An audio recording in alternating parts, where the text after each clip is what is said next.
Assalamualaikum warahmatullahi wabarakatuh, Mas Fani. Waalaikumsalam warahmatullahi wabarakatuh. Gimana kabarnya Mas Fani hari ini?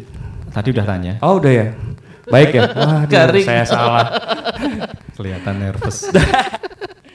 Oke Mas Fani, ada beberapa pertanyaan yang mau tak sampaikan terkait dengan tema kita hari ini. Yaitu yang pertama adalah waktu zamannya Mas Fani tuh dulu sekolah di sana tuh kejadiannya tuh kayak gimana sih Mas sebenarnya? Apakah sama kayak yang sekarang atau ada perubahan atau gimana?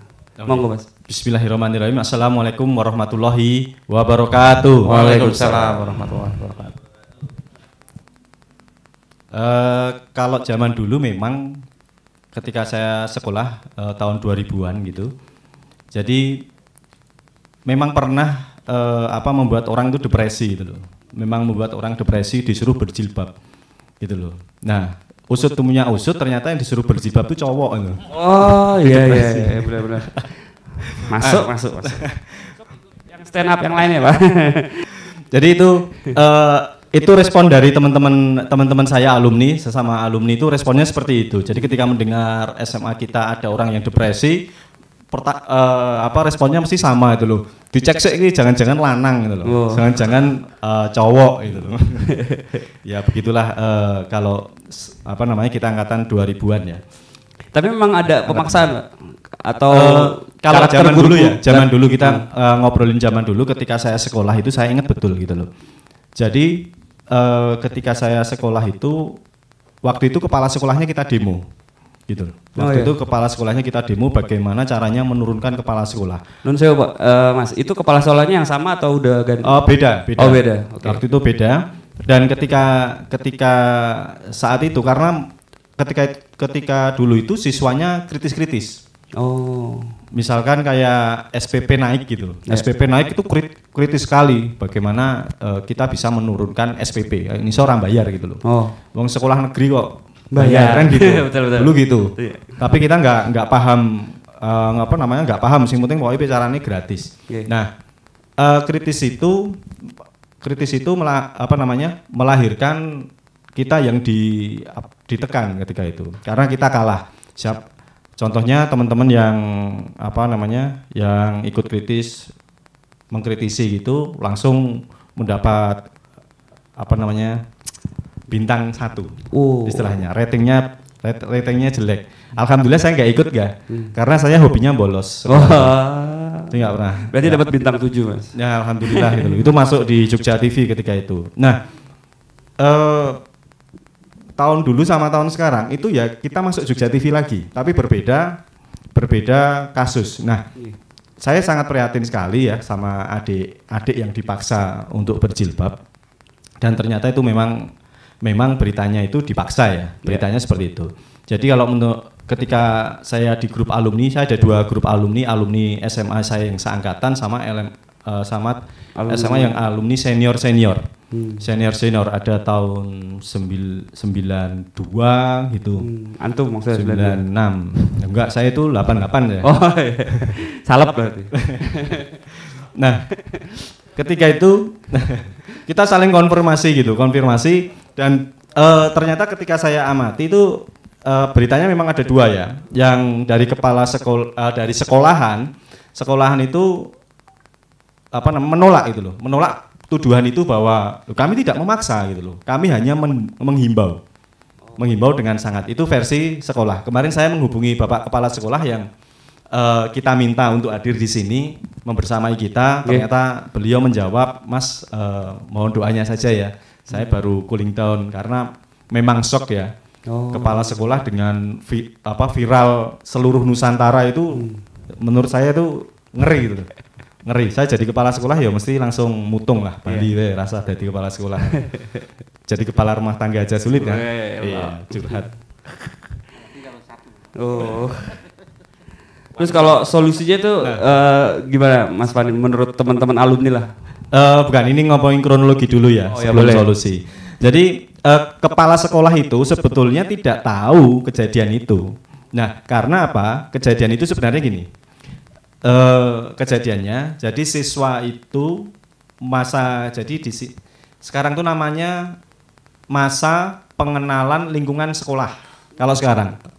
Nah itulah itu yang harus kita kritisi loh. Susah banget itu loh. Enak kan kalau kita ngomongin MOS itu kan. Masa orientasi siswa selesai itu loh. Nah, ini sekarang tuh namanya masa pengenalan lingkungan sekolah. Terus yang berikutnya kelas berapa? Kelas 10. Kita harus ngitung kan? Betul nggak? Yang angkatan tua mesti ngomong. Kelas 10 coba. Kelas 10 ini piro, Sal? Ayo, kelas 10 itu berapa? Salah satu. Ya kan? Jujur aja. Ini kalau Menteri Pendidikan dengar ya, tolong dengarkan saya, bikin pusing pikir. Udah harga minyak naik, harga gas naik, harga listrik naik, cabai naik. Kita ngomongin sekolah kelas 10 gitu loh. Ngomong kelas 1 itu gampang gitu.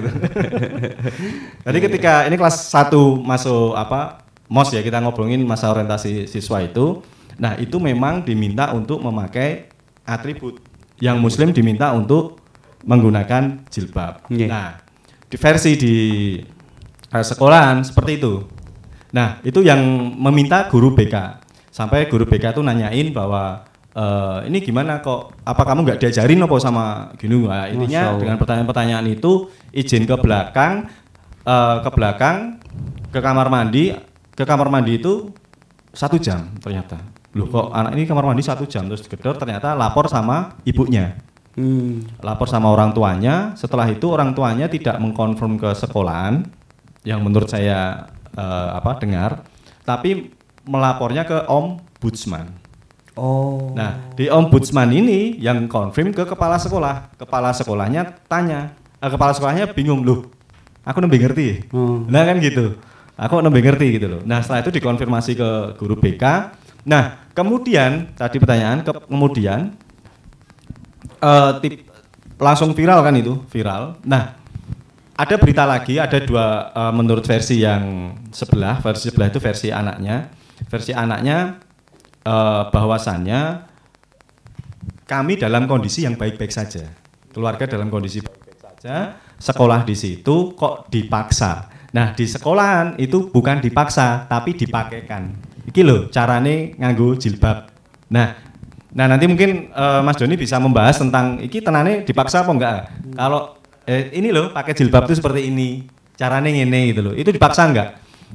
Kan gitu enggak ya? Kalau contohnya kita ngomongin sholat Jumat ya bagi yang cowok, itu dipaksa enggak? Dipaksa kan? Kowe kudu sholat Jumatan ngopo itu cowok. Nah, itu kan kita dipaksa ya. Gitu loh. Berbeda dengan ayo takjak sholat Jumat. Nah kan berbeda ya. Ayo sholat Jumat. Moh ya wis. Nah, ya wis. Ayo toh sholat Jumat penting iki gitu loh. Itu dipaksa enggak? Nah,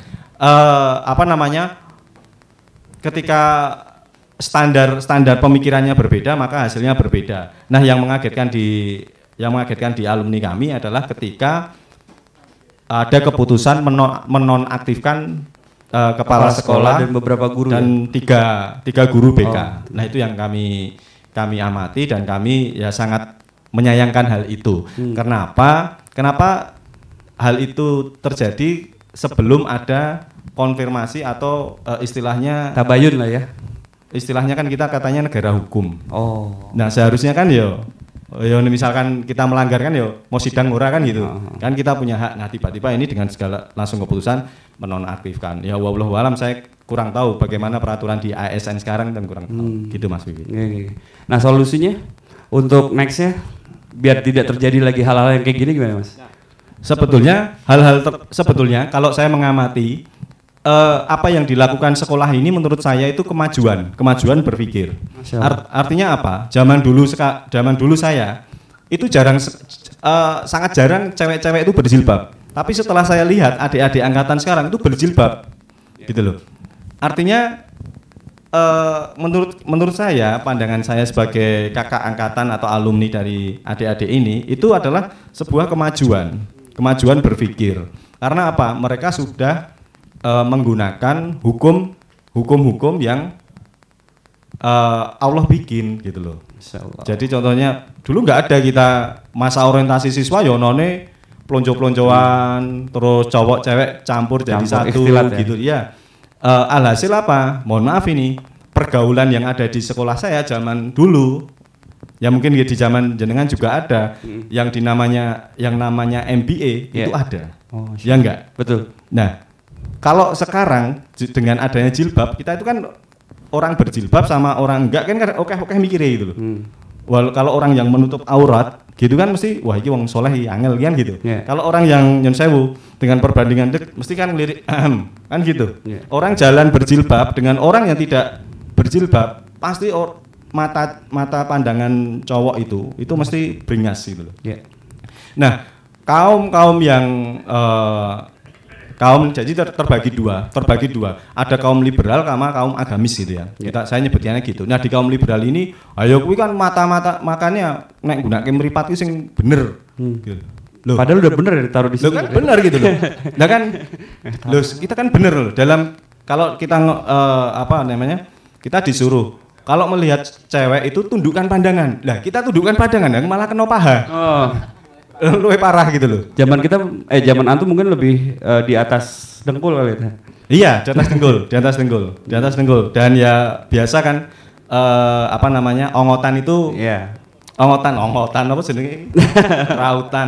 Rautan pensil yang ada cerminnya itu lawas. Nah, itu kan jadi betul. Itu di sekolahan itu jadi itu paling laris itu loh. Untuk apa? Ya tahu sendirilah, perlu saya jelaskan. Nah, sehingga ngobrolin tentang solusi ini sebetulnya di negara kita itu sudah ada peraturan yang sudah dibikin oleh SKB 3 Menteri. Nah, SKB 3 Menteri ini peraturannya gini. Saya tidak akan menjelaskan panjang lebar ya karena bisa sampai besok. Jadi SKB 3 Menteri intinya gini. Sekolah itu tidak boleh mewajibkan dan tidak boleh melarang. Oke. Gitu loh. Itu tidak boleh mewajibkan dan tidak boleh melarang dalam siswa, pengajar dan perangkatnya. Itu tidak boleh mewajibkan atau melarang. Nah, kalau menghimbau boleh nggak? Boleh. Nah, harusnya boleh ya? Boleh harusnya. Nah, menurut saya peraturan ini yang peraturannya memang agak bingung. Tidak boleh menghimbau, tidak boleh melarang. Sing piye karepe iki piye gitu loh. Kalau menghimbau kok dikira mewajibkan, ya kan memaksa, ya kan. Kalau tidak menghimbau itu tidak melarang. Nah, artinya ketika SKB 3 Menteri ini sudah diterbitkan, nah, sekolah mau membuat regulasi seperti apapun itu boleh. Oke. Yang penting apa? Yang penting semua yang ada di elemen sekolah itu setuju. Kan gitu. Kan yang penting bapak-bapak, ibu-ibu, pripun nek masuk di sini bagi putri yang muslim setuju mboten? Setuju. Ya selesai kan? Berarti kan tidak ada paksaan. Itu apakah itu mewajibkan? Tidak, menghimbau. Ya kan itu menghimbau. Nah, kalau mayoritas setuju, ya berarti ya semua ngikutin kan gitu. Kalau ada yang tidak mau, ya sudah. Monggo. Nggak ada masalah. Nah, seperti halnya ketika di Manokwari ya. Di Manokwari itu tahun 2019 itu ada peraturan yang sekolah tidak boleh menggunakan jilbab. Itu ada. Itu ada. Dan kembali lagi, ini sebetulnya ketika peraturan sekolah SKB 3 Menteri ini dibikin itu kan tahun 2021. Nah, kejadian yang di Manokwari 2019. Artinya pemerintah sudah merespon dengan baik ini, tidak boleh melarang, tidak boleh tidak boleh mewajibkan. Nah, sehingga menurut pandangan kami para alumni, nah sekolah ini yang menurut kami itu tidak melakukan kesalahan yang seperti yang viralkan yang ada di berita. Berarti gitu, cuma di framing doang atau? Menurut kami bukan hanya di framing ya.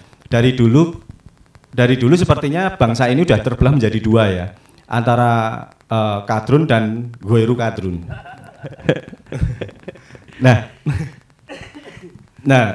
Saya dengar ini dari Nyun Sewu kita nyebut IR ya. IR itu kenceng banget itu ngobrolin, wah jilbab kok dipaksaan gini. Itu belum melihat fakta gitu loh. Belum melihat fakta, hanya mendengar, direspon. Nah, itulah netizen yang saya rasa di belahan dunia ini Indonesia yang paling aktif ya terkait dengan merespon sebuah berita. Sing penting apa? Komen sih. Sing penting komen sik, sing penting share sik. Urusan kebenaran dan lain-lain carry. Nah, sehingga ketika berita itu muncul, si IR ini mengobrolkan gini, apa jilbab dihubungkan dengan mohon maaf gubernur DKI. Anak ora berjilbab. Oh, ya kan gitu. Yeah. Terus ada ulama A tidak berjilbab, ulama B tidak berjilbab. Nah, sehingga apa? Manusia sekarang ini itu mempunyai standar perbuatan yang berbeda-beda. Standar perbuatan ini yang menimbulkan kericuan. Jadi kalau Islam itu standar perbuatannya gampang nih. Yeah. Allah dan Rasulnya, selesai, gitu loh. Standarnya kan gitu. Kalau yang lain itu standar jadi kiai kayak ora kok. Kan ada ya kita di Indonesia ini kita lihat ulama-ulama itu yang penokohan berarti ya. Betul, dijadikan standar lah. Itu anaknya Gus. Ya. Nah, terus Habib. Nah. Di Arab saja enggak kayak gitu-gitu banget. Seolah-olah standar perbuatan itu standar Islam itu bersandar pada siapa? Pada kiai, pada Arab, padahal enggak. Nah, gitu seolah-olah kita itu di Indonesia ini terutama ketika kita melakukan ketaatan, melakukan ketundukan kepada apa-apa yang Allah dan Rasulullah Shallallahu Alaihi Wasallam turunkan itu menjadi salah. Seperti itu. Masya Allah, Mas. Nah, kita ke Ustadz Doni dulu ya, Mas Fani. Ya, Ustadz Doni, gimana kabar Ustadz Doni? Alhamdulillah, baik Mas. Nah, kalau menurut pandangan Ustadz Doni gimana tentang terkaitnya ini tema kita hari ini itu jilbab di sekolah ini pemaksaan atau pendidikan? Oke, baik. Monggo, Ustadz. Saya buka dulu. Bismillahirrahmanirrahim. Assalamualaikum warahmatullahi wabarakatuh. Waalaikumsalam. Alhamdulillahirabbil alamin. Alhamdulillahilladzi arsala rasulahu bil huda wa dinil haq liyudhhirahu 'ala dini kullih walau karihal musyrikun walau karihal kafirun walau karihal munafikun. Segala puji bagi Allah yang telah mengutus rasulnya dengan membawa dinul haq al-Islam dan berjanji untuk memenangkan dinul haq itu meskipun orang kafir, orang musyrik, orang munafik tidak suka. Asyhadu an la ilaha illallah wa asyhadu anna Muhammadan abduhu wa rasuluh. Allahumma sholli wa sallim wa barik ala sayyidina Muhammad kana sadiqal wa'di wa kana rasulan nabiyya. Kita bersaksi bahwa tidak ada Rabb, tidak ada ilah. Teman-teman yang dirahmati Allah, kita akan membahas tentang kontroversi yang baru-baru ini terjadi. Seperti yang dilakukan Mas Fani tadi, saya akan memulai dari kronologi. Kalau Mas Fani memulai dari kronologi faktual di sekolahnya, saya mencoba memulai kronologi di medianya, di berita di medsos dan gitu kayak. Nah, kasus ini sebenarnya di media bermula dari sebuah berita di kanal berita CNN seperti yang terlihat di layar. Beritanya judulnya curhat ibu siswi dipaksa berhijab. Kembalikan anak saya seperti dulu. Nah, analisa saya begini.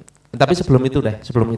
Habis itu kemudian ada respon dari netizen ya. Oh, pokoknya mengkadrun-kadrunkan yang memaksa dan lain sebagainya. Intinya opini publik menyalahkan guru yang memaksa tadi. Terus kemudian ada keputusan dari Gubernur DIY Sri Sultan Hamengkubuwono untuk menonaktifkan kepala sekolah dan 3 guru terkait dengan pemaksaan ini. Kemudian dari kepala sekolahnya juga melakukan pembelaan. Kok hilang ini?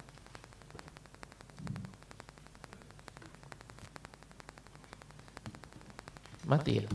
Cek. Oh, baterainya habis.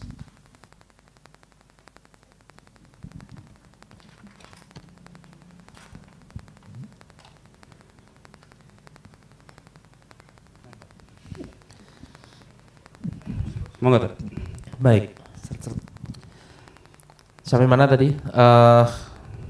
Ada pembelaan dari guru, dari kepala sekolah. Kemudian tembusan ke ombudsman, kemudian ombudsman juga mengatakan bahwa tidak terjadi pemaksaan itu. Kemudian ada dukungan ya Mas, kalau nggak salah ya, dukungan dari alumni kepada kepala sekolah dan guru-guru yang ada di sana. Mereka mengatakan bahwa tidak ada pemaksaan itu dan ya kalau saya lihat di foto-foto karangan bunga yang dikirimkan itu memberi dukungan bahwa apa yang dilakukan sekolah itu sudah benar. Kalau tidak salah seperti itu. Nah, saya kembali lagi ke awal. Sebenarnya asik sekali kalau tampilan-tampilan yang sudah saya siapkan tadi ada, tapi karena dari tadi ini kendala, ini laptop saya kendala, ini juga kendala, tapi nggak apa-apa. Kita kembali ke berita dari CNN tadi. Nah, berita dari CNN itu tidak selayaknya sebuah berita objektif khas kanal berita profesional semacam CNN, semacam katakanlah Kompas gitu kan. Kalau sebuah kanal berita yang profesional itu ya memberitakan sebuah kejadian, bukan kemudian mengabarkan sesuatu dengan style infotainment. Monggo silakan.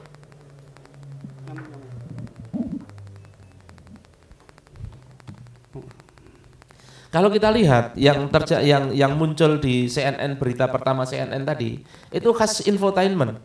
Gimana tadi bunyinya? Saya buka dulu ya.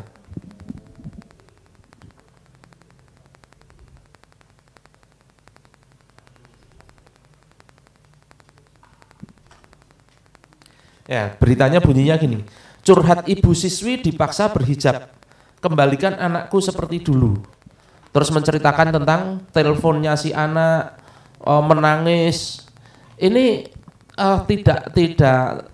tidak biasanya bahwa sebuah kanal berita profesional itu bergaya seperti ini. Ini kan bergaya seperti telenovela, infotainment gitu kan. Sinetron. Kenapa dibikin seperti itu? Tentu ada kepentingannya. Kepentingannya apa? Untuk memunculkan empati, memunculkan emosi. Yang diharapkan memang itu. Dan akhirnya benar muncul emosi netizen, namanya dengan kata pemaksaan, dipaksa, itu kan pasti emosi kan. Siapa sih yang nggak emosi dengar kata dipaksa, ya kan? Orang semua emosi. Akhirnya ketika opini publik ini sudah sedemikian kuat, gubernur turun tangan dengan menonaktifkan kepala sekolah dan guru. Nah, persoalannya saya akan memulai dari kata pemaksaan, dipaksa yang diluncurkan oleh CNN tadi. Oke, dipaksa itu seperti apa sih? Pemaksaan itu seperti apa? Misalnya saya punya peci ya, saya mau maksa Mas Wiwit, misalnya saya gini, ini saya maksa nggak? Maksa itu yang seperti apa? Jangan dipakai, tetap dipakai. Kalau nggak dipakai tak antemi kamu, tak pukul kamu. Nah itu memaksa, ya nggak? Jangan dilepas. Begitu dilepas saya akan bilang plok. Itu namanya pemaksaan, ya nggak? Nah persoalannya kejadian pemaksaan seperti itu atau tidak? Kira-kira kejadian atau tidak? Tidak. Allah alam, kita nggak tahu. Kita nggak tahu apakah terjadi seperti itu atau enggak. Toh kita semua, baik kita yang di sini maupun kita yang mendukung hijab, mendukung jilbab maupun yang menentang jilbab, netizen itu sama-sama nggak tahu. Kita nggak tahu, mereka nggak tahu kejadiannya seperti apa. Tetapi kenapa tiba-tiba muncul kata pemaksaan? Oke? Di mana kata pemaksaan itu tendensinya itu sudah negatif jelas. Mana ada pemaksaan kok tendensinya tidak negatif kan gitu. Pemaksaan itu tendensinya udah negatif. Nah persoalannya kenapa kata itu yang dipilih oleh media massa? Kenapa pemaksaan itu? Gitu loh. Nah, kemudian yang menjadi parah lagi opini masyarakat. Kalau opini masyarakat oke lah, yang namanya dipancing dengan berita seperti itu, masyarakat awam kebanyakan ya pasti akan bereaksi. Nah tetapi persoalannya reaksi berikutnya itu adalah reaksi apa? Gubernur yang kemudian atas dasar opini publik tadi membuat sebuah keputusan menonaktifkan kepala sekolah dan guru. Jadi keputusan ini berdasarkan apa? keputusan ini berdasarkan apa? Keputusan gubernur tadi berdasarkan apa? Media, Mas. Berdasarkan pendapat netizen gitu loh. Padahal ini sebuah keputusan hukum. Ini kan sebuah kekonyolan gitu kalau boleh dikatakan kekonyolan kan. Karena apa? Keputusan hukum karena ini adalah seorang representasi dari negara. Gubernur itu kan representasi dari negara. Terus kemudian mengeluarkan sebuah keputusan. Itu kan keputusan hukum. Tetapi landasannya bukan pembuktian di pengadilan, tetapi opini publik gitu kan. Kan jadi konyol gitu. Nah, berbeda urusannya ketika sudah dibawa ke pengadilan dan terbukti melakukan pemaksaan, ada indikator-indikator pemaksaan. Indikator pemaksaan itu misalnya apa? Ada ancaman, ada kekerasan, baik kekerasan verbal maupun kekerasan fisik gitu kan. Itu menjadi indikator pemaksaan. Tapi itu saja belum gitu. Pemaksaan dalam indikator-indikator itu aja kita belum melihat apakah benar ada indikator pemaksaan atau tidak gitu. Ini kan baru opini bahwa pemaksaan itu opini kan begitu. Kemudian yang menjadi parah apa? Keluar keputusan hukum. Nah, ini sesuatu yang luar biasa ini. Hukum keluar dari sebuah opini yang belum terbuktikan. Iya. Nah, ini menjadi catatan. Terus kemudian begini, apa sebenarnya yang harus dilakukan? Pertama, tentu saja gubernur mencabut itu, mencabut penonaktifan tadi. Karena begini, dampak dari sebuah keputusan penonaktifan tadi itu tidak semata-mata misalnya terus kemudian nggak punya kerjaan, ya nggak semata-mata itu. Tetapi ada nama baik yang dirugikan, ya kan? Konon katanya kita menganut asas praduga tidak bersalah, gitu kan? Belum terbuktikan apa-apa, tiba-tiba sudah diputuskan sebuah keputusan hukum yang mana keputusan hukum itu tidak hanya berdampak secara formal, kemudian tidak punya kerjaan atau bagaimana, tetapi juga berdampak secara sosial, berdampak secara emosional dan lain sebagainya. Nah, penarian kembali keputusan penonaktifan dan kemudian disertai dengan rehabilitasi nama kepala sekolah dan rehabilitasi nama baik kepala sekolah dan guru, ini adalah sebuah tindakan yang adil. Baru nanti ketika sudah terbuktikan memang pemaksaan atau tidak, nah itu ada keputusan hukum berikutnya, kan begitu. Nah, ini dari segi rasio hukum. Logika hukum, berdasarkan logika hukum seperti itu. Saya pikir itu dulu, Mas Wiwit. Oke. Saya ini coba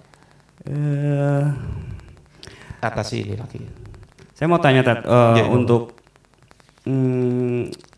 hukum-hukum yang sekarang ini kan berarti harusnya diatur melalui DPR kan, Pak. Ada keputusan berlangsung. Dan berarti ini merupakan pelanggaran hukum juga dong. Keputusannya tidak ada faktanya terlibat hanya di media massa aja. Iya. Itu keputusan hukum yang tidak sesuai dengan prosedur hukum, setidaknya begitu. Iya. Oke, mungkin dari teman-teman ada yang mau ditanya? Ya, monggo silakan. Kita diskusi aja. Kita diskusi.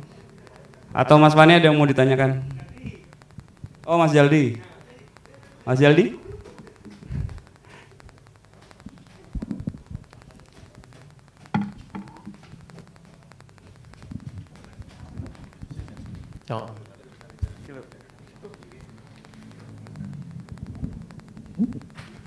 Bismillahirrahmanirrahim. Assalamualaikum warahmatullahi wabarakatuh. Waalaikumsalam warahmatullahi wabarakatuh.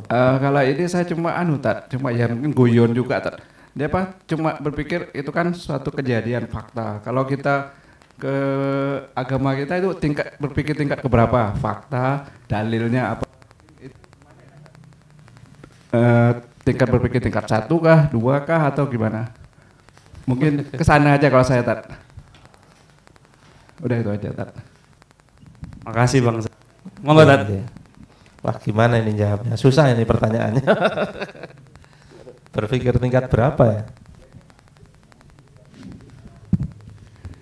Mungkin sambil Ustadz Doni mencari jawabannya ada yang mau sebenarnya ditanya. gini, sebenarnya ya berpikir tingkat satu.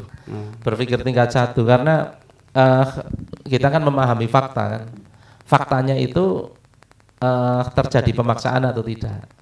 Kemudian sebelum kita menilai apakah itu benar atau salah, pemaksaan itu terjadi benar atau tidak, itu kan melalui verifikasi kan begitu.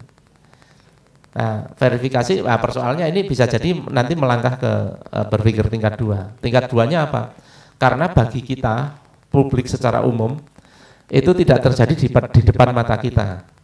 Maka harus ada saksi, harus ada bukti dan lain sebagainya. Saksi dan bukti itulah yang bisa kita indra, kemudian mengkonfirmasi kejadian yang tidak kita indra. Nah, kurang lebih seperti itu. Gitu, Mas Zaldi. Menjawab nggak Mas Zaldi? Kadang-kadang tidak terjawab itu karena pertanyaannya juga masih bingung. Oke, Mas Fani ada tanggapan tentang informasi yang diinformasikan sama Ustadz Doni? Monggo. Ya, yang tadi diri kita sendiri tentu setiap pribadi berbeda, pasti berbeda. Contoh kalau misalkan kita berbohong menurut saya baik gitu loh. Karena apa? Ketika saya berbohong, menurut saya baik. Kenapa? Karena ada orang yang jelek-jelekin Mas Wiwit misalnya. Misalnya Mas Doni ngomong, wah Mas Wiwit wonge radongan gitu loh. Walaupun itu fakta ya. Oh iya. Misalkan gitu. Loh kok tepuk tangan? Itu berarti membenarkan kan? Oh iya benar. Berarti itu terpuji kan gitu ya? Berarti itu adalah terpuji. Jadi ketika saya bilang sama Mas, tadi Mas Wiwit, Mas Wiwit tanya, Mas Fani tadi Mas Doni tanya apa? Oh tadi Mas Doni bukan tanya, tapi ngomongin Mas Wiwit itu keren, bagus kok. Nah itu kan bohong, betul nggak? Menurut saya bohong itu baik gitu loh. Tapi nek menurut jenengan itu apa? Gimana? Baik atau jelek? Baik, ya kan? Itu karena itu baik-baik. Nah, tapi kalau beliau menurut Mas Doni kemungkinan buruk karena apa? Karena tidak ada ketika saya bilang baik, bohong itu berarti tidak mengkritik dan tidak ada pembelajaran buat Mas Wiwit. Ya enggak? Satu orang ketika mempunyai frame yang berbeda, maka hasilnya juga pasti akan berbeda. Termasuk tadi yang ditanyakan tentang pemikiran tingkat 1 atau 2. Nah, ini menurut saya bukan hanya pemikiran tingkat 1 2, ini pemikiran tingkat rendah gitu loh. Gampang indrani gitu loh. Kita melihat standar di sekolahan itu menggunakan standar apa? Kan gitu.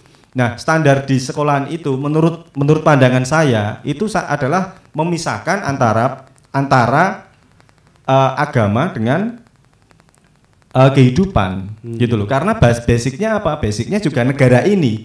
Jadi sebetulnya kalau kita ngobrolin tentang standar kita sekarang ini adalah kita itu sedang malu-malu ngomongin bahwa negara kita ini negara sekuler gitu loh. Sedang malu-malu. Nah, ini ada cerita kemarin sahabat saya yang berada di Turki. Guru saya ada sahabat dan guru saya yang ketika pulang dari Turki bercerita gini. Ada seorang namanya pemandu tour guide. Nah, pemandu tur itu seorang cewek Turki. Nah, karena kita Muslim semua dari Indonesia, karena kok kita ya mereka itu Muslim semua, meminta loh, kok kamu nggak berjilbab, pakai jilbab dong, biar kita ngomongnya enak, nggak melihat aurat, kan gitu ya? Nggak lihat aurat. Nah, orang Turki itu marah. Oh gitu. Orang Turki itu marah, loh, kenapa? Kok Anda menyuruh saya berjilbab? Loh, bukankah Anda Muslim? Harus berjilbab. Iya, saya Muslim, tapi saya sekuler. Nah, di sana di Turki ternyata itu tidak malu-malu ngomong gitu. Nah, kalau di Indonesia itu sedang malu-malu. Jadi kalau ya malu-malu tapi mau. Nggak ada. Kita umat Muslim, contoh ya kalau kita ngomongin sholat, ngomongin zakat, ngomongin apalah, adakah yang kita itu dipaksa? Nggak ada. Artinya apa? Berarti boleh tidak, boleh enggak. Kan gitu. Kalau kita belajar tentang Islam, kita punya 5 hukum, sunnah, wajib, mubah, makruh, haram. Nah, di Indonesia ketika kita ngomongin jilbab saja, jilbab itu sunnah, wajib atau mubah di Indonesia? Oh, di Indonesia mubah. yang wajib helm. Nah, itu netizen ya. Dia kan gitu. Iya, iya. Sholat di Indonesia itu wajib atau mubah?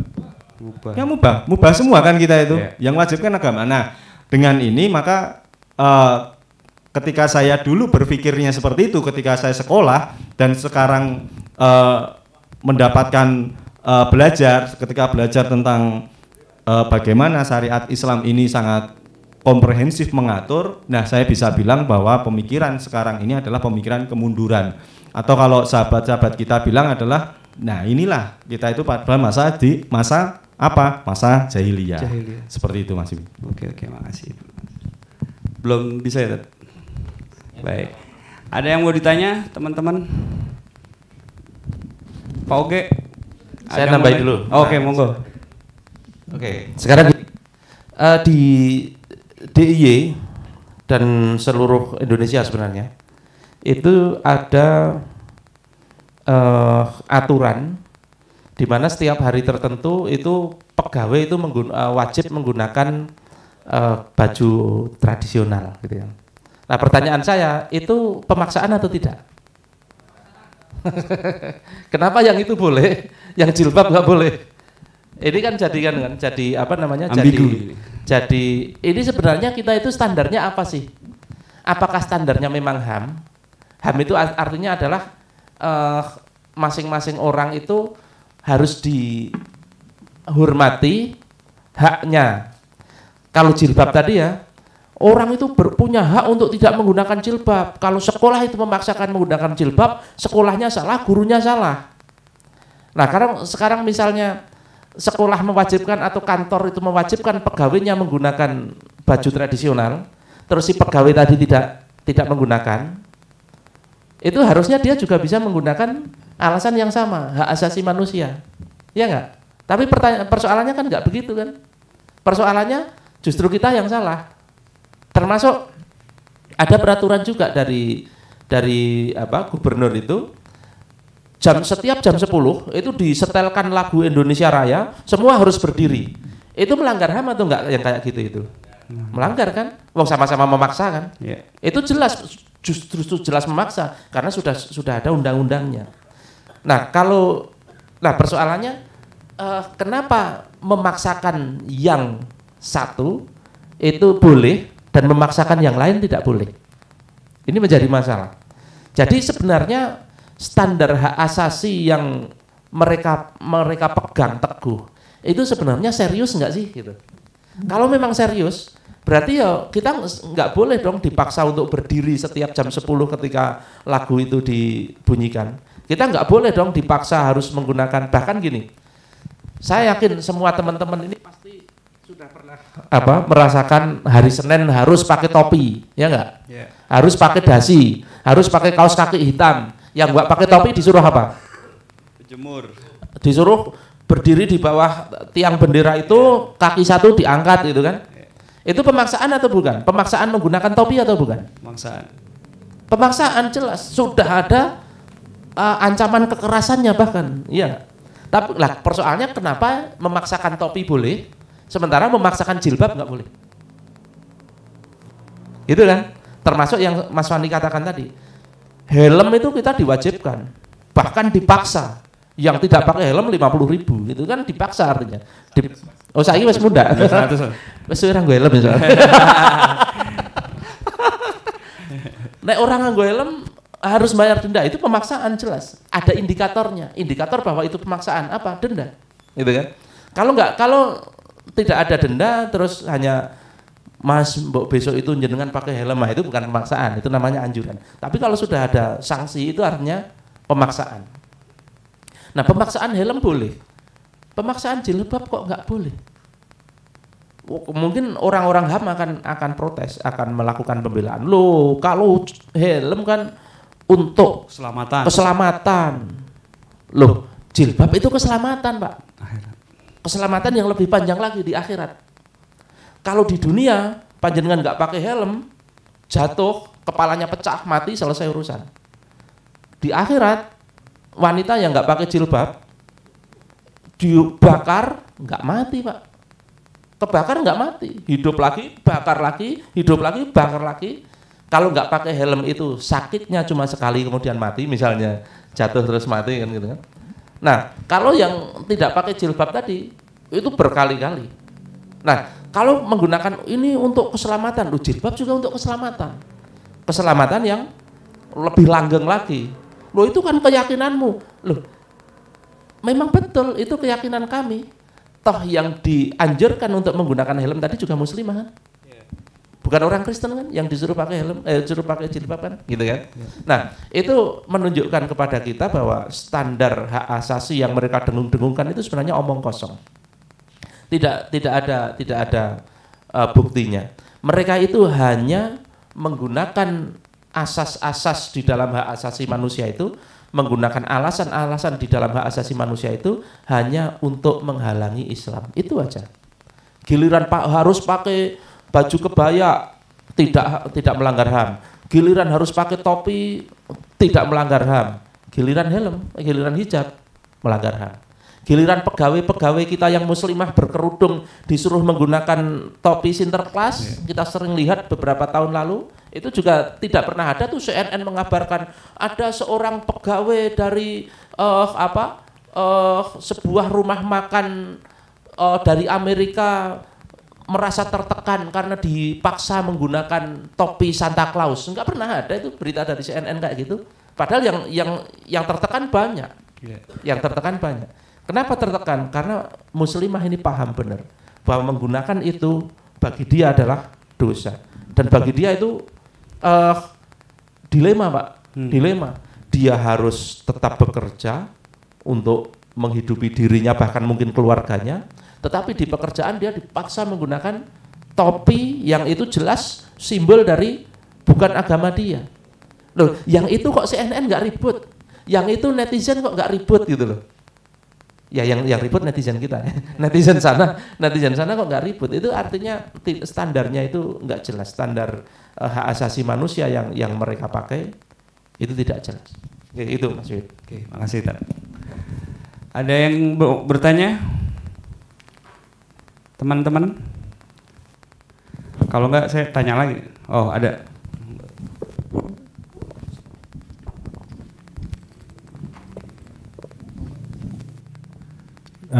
Saya mencoba menambahi tentang tadi apakah itu hak asasi manusia itu ini termasuk gitu kan. Saya cuma bilang kalau hak asasi manusia itu kan bukan buatan Allah, dalam artian tidak tercantum di Al-Quran. Lalu gimana tentang jilbab? Kalau dari persepsi kita sama, itu kan ada ayat bilang gini, tidak ada paksaan dalam beragama Islam, karena telah jelas antara yang hak dan yang batil. Nah, pada prosesnya sekarang ini kita itu kadang cuma memahami setengah atau memahami dikit, tapi taunya lebih banyak, akhirnya juga ngomongnya lebih banyak. Terkait dari guru ini sebenarnya saya mencermati sebetulnya kalau kita melihat sejarah dakwah zaman dahulu itu ada suatu peristiwa yang sangat fenomenal, yaitu Madinah itu banjir miras. Ketika itu Nabi cuma membicarakan tentang ayat-ayat tentang bahwa miras itu haram, miras itu haram, miras itu haram, dan miras itu haram.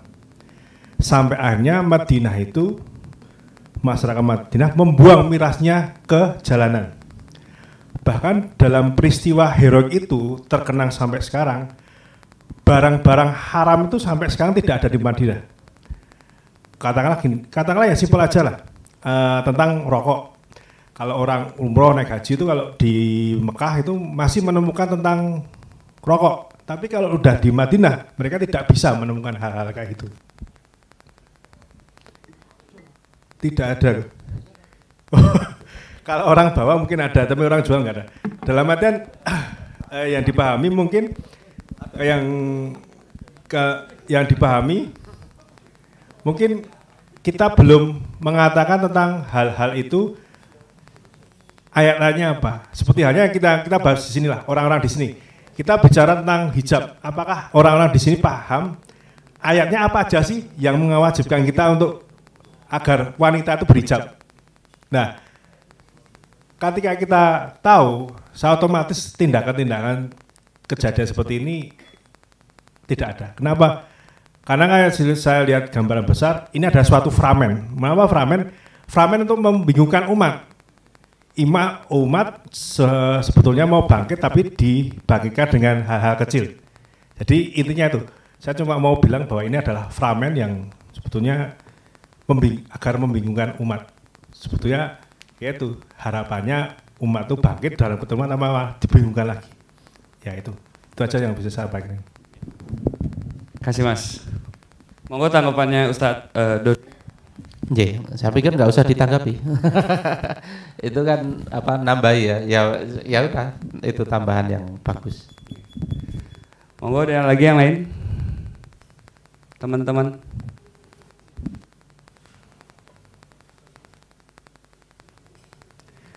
Oke, kalau nggak ada saya lanjutkan. Oke, monggo. Soal filosofi negara. Soal filosofi negara. Kalau saya tanya, sebenarnya tugas negara itu apa sih? Tugas negara itu apa? Misalnya dalam hal jilbab ini. Tugas negara itu apa? Posisinya di mana? Melindungi? Memberikan kebebasan, apalagi? Tugas negara itu apa sebenarnya?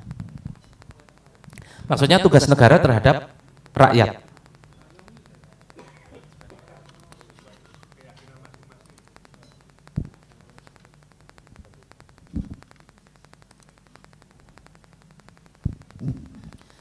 Sesuai keinginan masing-masing, keyakinan masing-masing. Oke. Jadi gini, Pak.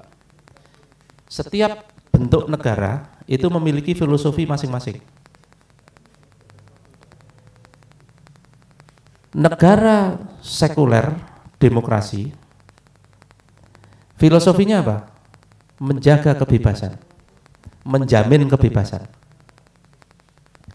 Kalau negara yang dibangun Rasulullah, apakah filosofinya sama? Menjamin kebebasan?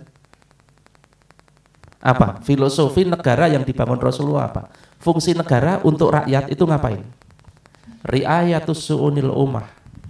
Mengurusi urusan umat. Bukan menjaga kebebasan umat, bukan. Mengurusi urusan umat. Di antara mengurusi urusan umat itu ada menjaga akal, menjaga harta, menjaga jiwa, menjaga kehormatan. Di antara menjaga kehormatan itu menutupi aurat wanita-wanitanya. Nah, di dalam negara yang dibangun oleh Rasulullah, negara itu memang berfungsi apa? Mendidik rakyatnya agar taat. Memang begitu fungsinya itu. Fungsi negara yang dibangun Rasulullah memang untuk itu. Filosofi negara yang dibangun Rasulullah itu apa? Dalam hal menghadapi umat, membimbing umat, bukan menjaga kebebasan. Kenapa demikian? Karena Rasul itu diperintahkan oleh Allah untuk menyelamatkan manusia. Cara menyelamatkan manusia bagaimana? Dibimbing gitu loh. Dididik. Oke? Nah, berbeda dengan negara yang kita gunakan sekarang. Negara yang kita gunakan sekarang itu asasnya kebebasan. Negara itu menjamin kebebasan. Masing-masing silahkan pakai keyakinannya masing-masing. Islam juga begitu. Memang ada ayat la ikraha fiddin. Tidak ada paksaan di dalam beragama. Itu artinya apa? Tidak memaksa orang untuk masuk Islam, bukan. Tidak memaksa orang untuk masuk Islam. Seperti itu, la ikraha fiddin itu maknanya itu. Bukan terus kemudian tidak memaksa orang pakai jilbab, enggak. Yang tidak dipaksa itu apa? Masuk Islamnya tidak dipaksa. Tapi kalau dia sudah masuk Islam, maka konsekuensi sebagai Muslim itu harus dijalankan. Dan bisa jadi orang tua itu memaksa anaknya, bahkan kita diperbolehkan memukul dalam tanda petik yang tidak menyakitkan kepada anak yang sudah berusia 10 tahun jika meninggalkan sholat. Loh, kalau dari segi negara demokrasi yang menjaga kebebasan, ini KDRT ini. Orang tua mukul anak usia 10 tahun tidak sholat itu KDRT, nggak boleh dipaksa. Karena apa? Filosofi negaranya adalah menjamin kebebasan. Padahal kalau filosofi negara yang dibangun Rasul itu apa? Mendidik. mengajak umat untuk taat, mengajak umat untuk masuk surga. Karena begini Pak, manusia itu macam-macam, manusia itu beda-beda. Ada yang bisa didakwai dengan pemikiran, didakwai dengan membangkitkan pemikirannya, membangkitkan akidahnya, itu ada. Orang yang mau berpikir, itu didakwai dengan seperti itu bisa. Buktinya apa? Rasul mendakwai orang-orang di Mekah yang mau berpikir cuma 150 orang. Ketika Rasul hijrah itu kan sekitar 150 orang. Sementara penduduk Mekah berapa? Puluhan ribu, Pak. Artinya mayoritas orang itu tidak bisa disadarkan secara pemikiran. Yang bisa disadarkan secara pemikiran itu hanya sebagian kecil. Tetapi setelah Rasul memiliki kedaulatan di Madinah, terus kemudian menaklukkan mana-mana, termasuk menaklukkan Mekah, Fatul Mekah. Akhirnya apa? Masuk Islam semua tuh. Masuk Islam semua. Nah, setelah masuk Islam, mereka dibimbing untuk menuju ke arah kebaikan, dibimbing menuju surga. Faktanya begitu. Ada orang-orang yang bisa dibawa ke surga dengan membuka pemikirannya, ada orang-orang mayoritasnya, sebagian besarnya, itu bisa masuk surganya, itu ketika nuwun sewu, yuk rada-rada semi dipeksa. Nek jenengan menjadi mayoritas, nek jenengan bayangkan jenengan menjadi mayoritas. Pilih mana? Tak paksa masuk surga atau sukarela masuk neraka? Pilih mana? Paksa. Pilih tak paksa masuk surga gitu. Nah, tugas kita memang begitu, tugas Rasul itu memang begitu. Memaksa dalam tanda petik ya. Memang la ikraha fiddin. Rasul itu tidak memaksa seseorang untuk masuk Islam, tidak. Tetapi begitu masuk Islam, itu pasti akan dipersuasi sholat, dipersuasi menutup aurat, dipersuasi ini itu pasti, itu namanya dakwah gitu loh. Nah, dakwah itu nanti dilakukan oleh semua pihak. Kalau di dalam negara yang dibangun Rasul, orang tua mendakwai anaknya, orang tua mendakwai istri, suami mendakwai istrinya, negara mendakwai rakyatnya, bahkan rakyat ulama mendakwai negaranya. Artinya khalifah itu kalau berbuat dolim ya didakwai juga sama ulama gitu. Itu biasa sekali. Justru Umar itu kan pernah gini. Umar itu kalau ketika menjadi ditunjuk oleh Abu Bakar untuk menjadi khalifah itu nggak mau saya. Kenapa kok nggak mau? Tahu bahwa beliau itu orang yang keras dan tidak ada yang berani. Dan dia kan khawatir kalau saya jadi khalifah, kemudian semua takut sama saya, kemudian saya berbuat dolim, siapa yang mau mengingatkan saya gitu kan? Akhirnya ada salah satu sahabat yang saya yang akan mengingatkanmu kalau kamu nanti berbuat dolim, sambil mengangkat pedangnya. Baru Umar mau gitu. Kenapa? Karena ada orang yang mau mengingatkan gitu. Nah, itu dakwah rakyat kepada penguasanya. Nah, Islam itu memang begitu, Pak. Islam itu memang negara dakwah, negara membimbing. Berbeda dengan negara kapitalis, sekuler, demokrasi yang filosofinya adalah menjaga kebebasan, menjamin kebebasan. Nah, maka nanti selama kita itu masih menggunakan sistem sekuler demokrasi, pasti nilai-nilai yang dijunjung itu, nilai-nilai yang dijunjung adalah kebebasan itu. Tidak ada dakwah, ya memang bukan itu. Gitu Mas Willy. Siap. Berarti karena tidak ada yang menanya atau ada yang mau nanya? Terakhir satu. Dari YouTube ada nggak Mas? Oke, nggak ada. Baik, boleh di closing statement? Dari Mas Fani dulu, monggo. Nah, kalau boleh saya menyimpulkan dari kejadian ini terkait dengan kerangka besar musuh-musuh Islam untuk menghantam Islam sedemikian rupa sehingga Islam ini tidak tegak di atas muka bumi. Nah, dengan apa frame itu? Yaitu Islamophobia. Jadi memang tadi Bapaknya menyampaikan bahwa kita dibingungkan oleh jilbab gitu loh. Apa dalil jilbab? Ketika jangankan dalil jilbab ya, dalil apapun itu akan menjadi dalih gitu loh. Dalil apapun itu akan menjadi dalih karena apa? Seperti yang Mas Doni sampaikan bahwa negara kita ini sedang tidak menjaga rakyatnya dengan Islam, itu tidak sama sekali. Makanya saya tadi menyampaikan bahwa kita itu sedang malu-malu ngomongin kita itu sekuler. Kita itu sedang malu-malu. Jadi Islamophobia ini memang harus kita kita pulangkan kembali ke rumahnya. Nah, ini tugasnya siapa? Tugasnya kita masing-masing ya. Terutama tugas kita sebagai bapak melindungi anak. Terus bapak seorang suami yang melindungi istri, seorang anak yang melindungi ibunya, bapaknya untuk apa? Untuk menaati Allah dan Rasulnya. Sehingga paling tidak di negara yang bukan ini, kanan bukan, kiri bukan, itu kita bisa selamat dari apa? Selamat dari azab Allah Subhanahu wa taala. Amin. Baik, makasih Mas Fani. Untuk Ustadz Doni ada closing statement? Monggo. Oh, ada yang mau nanya. Monggo, Mas. Oke.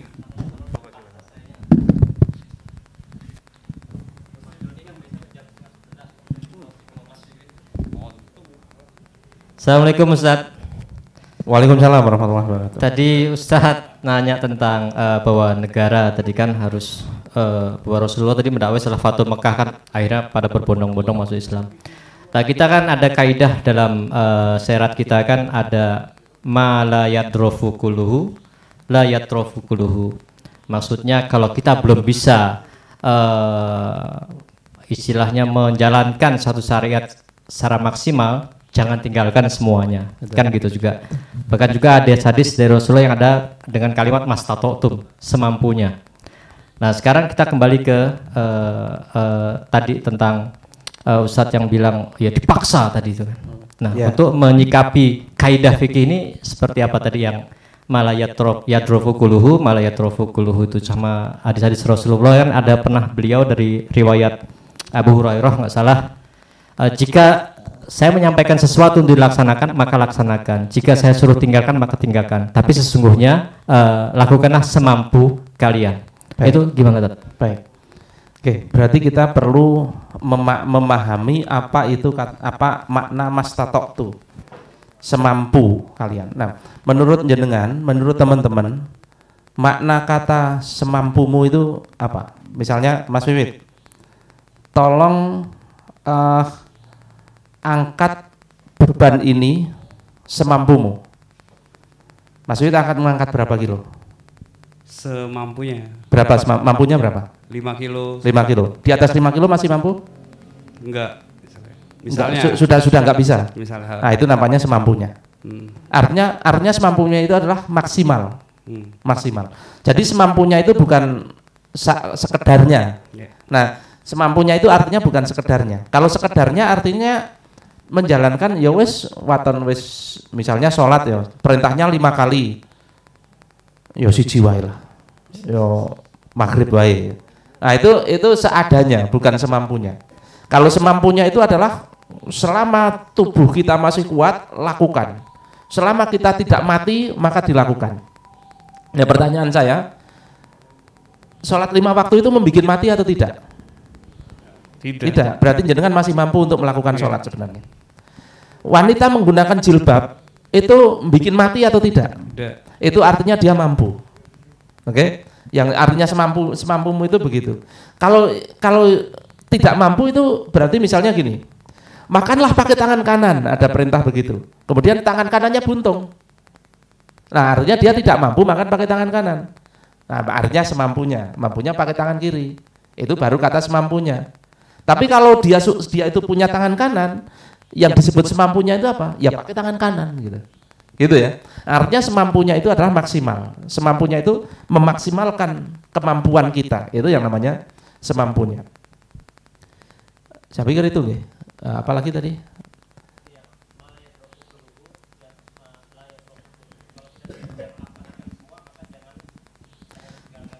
Jangan ya apa namanya? Kaidahnya sama seperti tadi. Kaidahnya sama seperti tadi. Artinya kita meninggalkan itu kan bukan karena suka-suka kita. Kita meninggalkan itu karena ada keterbatasan yang membuat kita meninggalkan. Yang dimaksud seperti itu, kaidahnya seperti itu. Ngoten Pak Oke nggih. Menjawab Pak Oke? Iya. Monggo untuk closing statement-nya. Aku njuk lali meh closing apa mau Pak Oke. Oke. Baik, teman-teman yang dirahmati Allah, kejadian ini memberi pelajaran kepada kita, betul seperti yang dikatakan Mas Fani tadi, bahwa kita itu sekuler, cuma malu-malu. Dan kadang-kadang untuk menutupi kemaluan, menutupi rasa malu bahwa kita sekuler, kita sering mengatakan, kita itu bukan negara agama, tetapi juga bukan negara sekuler. Yuk negara apa? Kita itu bukan negara agama, tapi juga bukan negara sekuler. Yuk negara apa? Ya pokoknya bukan sekuler. Faktanya kita sholat masih boleh, kita zakat masih boleh, kita haji masih boleh. Nah dengan alasan itu mereka mengatakan kita itu tidak sekuler. Sekarang pertanyaan saya, Amerika sekuler nggak? Sekuler. Mbahnya sekuler. Nah dia itu sumbernya sekuler itu ya Amerika. Sekarang pertanyaannya, orang Amerika boleh sholat? Boleh. Orang Amerika boleh haji? Boleh. Orang Amerika boleh zakat? Boleh. Sekuler nggak? Sekuler gitu. Loh, sekuler itu apa? Sekuler itu artinya memisahkan agama dari kehidupan, itu yang disebutkan Mas Fani tadi. Nah sebenarnya yang disebut kehidupan itu nanti formalnya itu dihukum negara. Formalnya itu dihukum negara.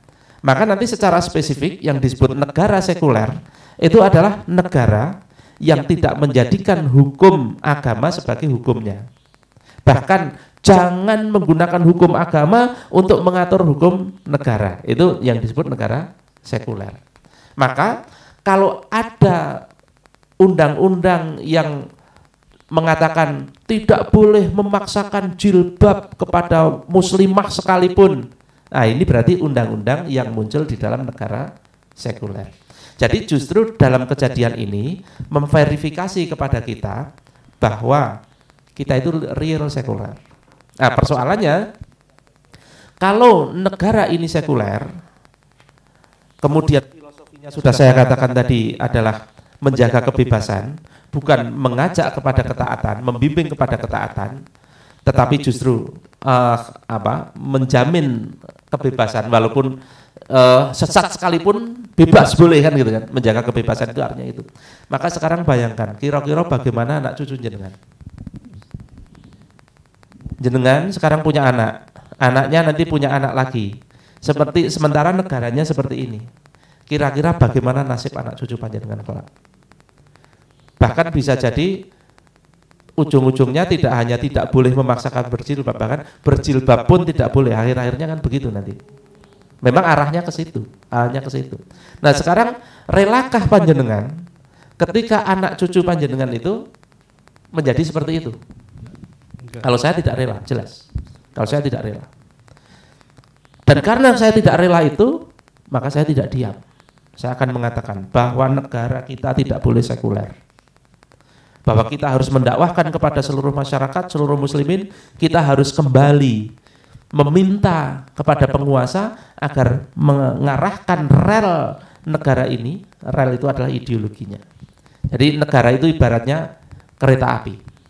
Negara itu ibaratnya kereta api. Di kereta api itu ada masinis, ada penumpang, ada lokomotif, ada gerbong, ada rel. Masinis itu adalah kepala negaranya. Penumpang itu rakyatnya.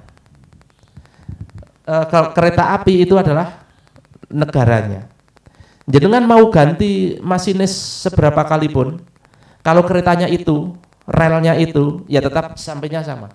Jenengan mau ganti presiden yang sholat 10 kali sehari, puasa Daud setiap hari, kalau puasa Daud setiap hari, ngerti calon presiden yang puasa Daud setiap hari, itu tetap saja menujunya ke sekuler tadi. Maka tidak cukup mengganti pemimpin, itu tidak cukup. Bagaimana kalau mengganti negaranya? Nah, kalau mengganti negaranya itu ibaratnya ganti keretanya. Keretanya yang tadinya mungkin modelnya sudah lawas diganti dengan model baru. Apakah tujuannya akan berubah? Tidak, tetap sama. Berarti misalnya kita ganti, tadinya negara kesatuan menjadi negara serikat atau menjadi kerajaan, sama saja Pak. Bentuk negara diganti tetap sama saja. Kepala negara diganti sama saja, bentuk negara diganti sama saja. Yang diganti apanya? Relnya. Relnya itu arahnya itu jangan sekuler gitu loh. Arahnya itu ke arah Islam. Maka yang diganti apa? Relnya. Rel ini ideologi, Pak. Nanti ideologi itu di dunia itu ada 3, Islam, kapitalis, komunis. Rel ini akan mengantarkan penduduknya ke tujuan. Rel kapitalis akan mengantarkan penduduknya termasuk manusia ke ujung kapitalis. Rel komunis akan mengantarkan rakyatnya dan pemimpinnya menuju ujung komunis. Dan rel Islam akan mengantarkan kepala negaranya dan rakyatnya ke ujung Islam, yaitu surga. Nah, saya pikir panjenengan semua muslim dan tidak rela bahwa anak cucu panjenengan itu nanti dibawa oleh rel ini menuju ke ujung neraka, maka jangan diam, sama sekali jangan diam. Karena apa? Yang akan Allah nilai itu amal kita. Ketika ada seperti ini, apa yang panjenengan lakukan? Maka ini malam ini adalah bagian dari itu, Mas Fahmi, bahwa kita tidak mau diam, kita harus ngomong. Bagaimana hasilnya urusan Allah.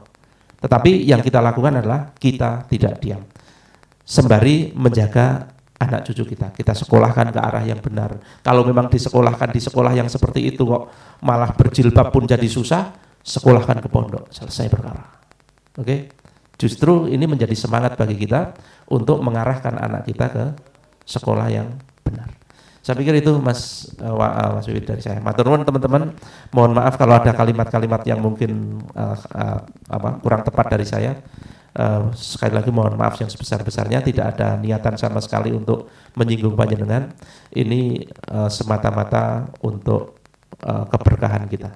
Matur nuwun. Assalamualaikum warahmatullahi wabarakatuh. Waalaikumsalam warahmatullahi wabarakatuh. Ya, alhamdulillah untuk kajian kita puzzle akhir zaman untuk hari ini sudah selesai dan kita tutup dengan membaca alhamdulillahirabbil alamin dan doa kafaratul majelis. Subhanakallah bihamdika anta astaghfiruka. Saya Wiwit. Assalamualaikum warahmatullahi wabarakatuh.